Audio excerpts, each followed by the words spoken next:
Right then, lads, welcome back to 99 Sport. My name is Cossy. Good morning, good afternoon, good evening, wherever you are in all parts of the world. Let's talk about Manchester United. As simple as that. Let's talk about Manchester United. The dressing room is falling apart, and Ragnick, according to Sky and a couple of outlets out there, I will try to look at, we'll try to take a look at what is happening in the papers. Ragnick is having a hard time trying to fix the broken dressing room of Manchester United. Now, look, I think Manchester United fans, this is where I will really massively need you. Is this is this broken dressing room courtesy of Ole Gunnar Solskjaer, or is it courtesy of Ragnick? Because there are two theories to explain this, but before we get into the theories, let's look at what has been written and try to understand the situation where we are at the moment. Right. So this is from Sky, and they're saying Ragnick is battling to unite the Manchester United dressing room as he faces up to his first crisis since taking charge. Newcastle United. No, not really that. That's not what I want. But I think that's the story from Sky. Let me say. Yeah, that's the story from Sky. That's the story from Sky, isn't it? Yeah, that's the story from Sky. And this is another one. So, Ragnick is battling to unite the Manchester United dressing room as he faces his first challenge. Ever since taking up the job, at Manchester United. So big question lies then is, and this is what we have to understand, and this is what Manchester United have to understand. I've seen so many content creators do content about this, and I thought I would give my thought on why Manchester United are in this position, and if Ragnick can actually bring them out of that of that deep hole in which they are. Right. So I think the basic thing to understand is, Manchester United players at the moment are really frustrated. You've seen headlines like players have given up, players are frustrated. The morale is too low. It's very, very low because unlike clubs like Arsenal that have been in that situation because again, Arsenal have been there for 3 weeks and then around 4 or 5 weeks. And then 3 weeks at the beginning of the season, losing 3 games at the beginning of the season, and then they went out for the international break. When they came back, they beat Norwich, they beat Burnley, and they went on that 8-game unbeaten run. Ever since then, you've got to argue that Arsenal have been really performing at the top level, but of course you could see then the morale of the team, the morale of the players was really, really down. So with Manchester United, finishing second last season and then being not anywhere close to third this season, it's a huge blow. It's a huge blow to the mentality of the players and everything like that. I think this is a time when you don't need to be pointing fingers at Ronaldo, at Bruno Fernandes. It's not time to point fingers. I think collectively as a unit, they're really, really awful. They're really playing poorly, and they do need someone to talk to them. They just need that kind of morale boosting, as a team, right? So the question then is it courtesy of Ragnick? Is it courtesy of Ole Gunnar Solskjaer? I think, in my opinion, I'm gonna say this: it is courtesy of both managers. Ole Gunnar Solskjaer, during his time at Manchester United, I think, look, he was doing something. He was, at least his style of management was understandable, and that's why I think many players around him, despite the fact that his tactics were awful, were very, very poor, but at least you could see players. It was easy for players to implement. You could see what they were trying to do on the pitch. Sit back, defend against every team, and use the counter attack. Try to get every team on the break. Whether it's Burnley, whether it's Wolves, whether it's any team, they could sit back and get you on the break, and they could win games like that. We saw that against Newcastle. We saw that against Leeds. I mean, their domination was very, very little in games, but that was their style of play. And when they were found out, Ole Gunnar Solskjaer didn't have a plan B.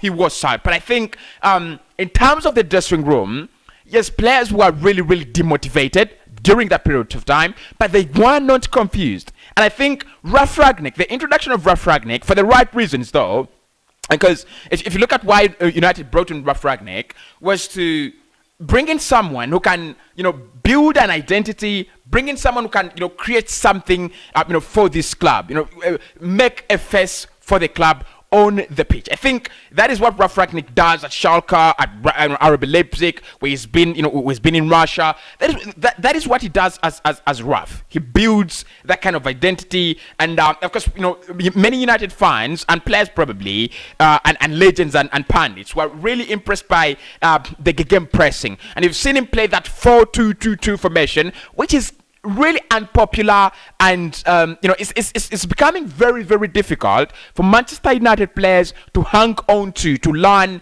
and implement within a very, very short period of time. What I think United are is the club that finished second last season and seeing themselves seventh. It's unbelievable. It is it is underwhelming, and they can't believe it. So they needed a manager that was gonna come in, provide a quick fix, but also build an identity in the long run. United at the moment are playing very, very poorly, and it's courtesy of the gegenpressing. They don't understand. Players are not understanding this, and that is one or two things. One, United under Ragnick are picking up a new style, but they also have to pick up points. They're not picking up points, and at the moment they are not picking up the new style. So you understand why there is a lot of there are many broken hearts in the United in the United dressing room. But the other thing you've got to think about, Ragnick, does he understand the Premier League? Do you play like that in the Premier League? It's one thing building an identity, and building an identity that works in the Premier League. Those are two very, very different things, right? The game pressing, we've seen Manchester United's midfield like as transparent as non-existent. And what Raf is trying to do is trying to create that kind of pressing team, that kind of team that is not really that is not press resistant, right? They're not press resistant. They're trying to play high line, and it's costing them. It's really, really costing them. I think United, in the end, they will need, at the end of the day, need to find either a way to win games or to get Ragnick out. So, that is the point of this video then. Is Ragnick the problem? Absolutely. Absolutely. He is the problem. He's brought in an identity at the moment. Look, he's not the problem. His assignment, his appointment is not the problem. The problem is Ragnick. He's brought in an identity that we, players at United cannot adapt to. We've seen that at Arsenal. When Mikel Arteta came in, our players, most of the players that were there at the moment, they couldn't play that. They couldn't play that. And it has only got better when Mikel Arteta got in the likes of Odegaard, Martinelli, Odegaard, Tomiyasu, Ben White, Gabriel Magalhaes, and a couple of other players, because that is what he plays, and those are the players that can actually fit into that. So it's two things: give Ragnick what he needs to do the game pressing, or kick him out. As simple as that. And I'm not really saying this because I think United need to do it, but I think what is the way out, right? The season is rolling over, and it is bad. There is no improvement. This is like Goldbridge said. This is not a new beginning. This is absolute obliteration by Manchester United. They're being obliterated. We say it against Wolves. We say it against Newcastle. We say it against Burnley. They're playing very, very poorly, and there is no hope of improvement at the moment. So let's think about this. Do these players really understand what Ragnick is telling them to do? McTominay, Fred, Bruno Fernandes. You might say they do understand. You might say they do understand, the system, but again, it's a very, very short period of time. He's been here for around 6 Premier League games. Is it even 6? I think ever since they played Arsenal. How many games are those? They played Wolves, they played Burnley, they played Norwich, they played Newcastle. He's been here for around 5 Premier League games and 1 Europa League game.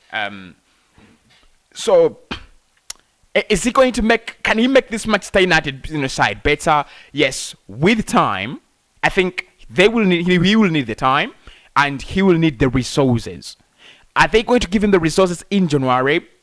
I'm skeptical, but it would be very interesting to see. Again, United, they are a big side. They need to bounce back, and to bounce back, you need to start winning games. So look, dressing room, dressing room cry says they are the worst. They are the worst, right? You might have anything else, but dressing room cry says are the worst. They just tear the team apart.